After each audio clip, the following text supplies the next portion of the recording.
گرم همون رفتی تو آب.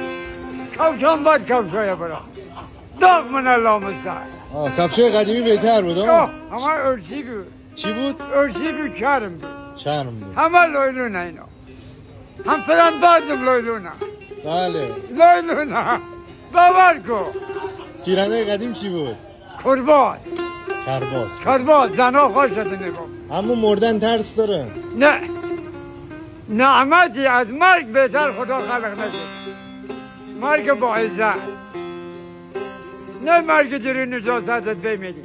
در پیش دارم راه دور. در خانه تاریک گور. خدا به فریاد همه برش. اونجا راه دوری.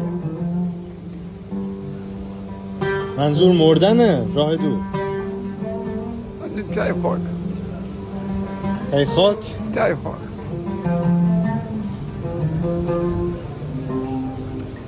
خدا به فریاد همه برسی.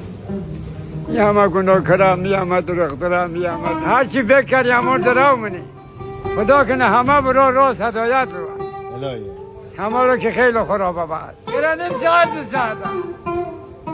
مستضعفا چیکار کنن؟ چه خاک ورزش کنن؟ سر میزنه دوما کنن، دختر میزنه عروس کنن. انشالله که خدا همه رو به راه راست هدایت کنه. الهامه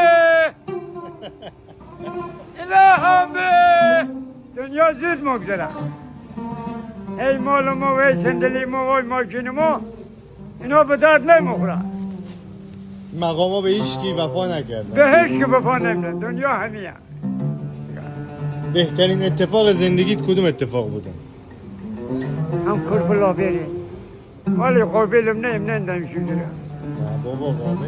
سلامت بر قلب روشن منه. یا بگو جا سلام گذاشت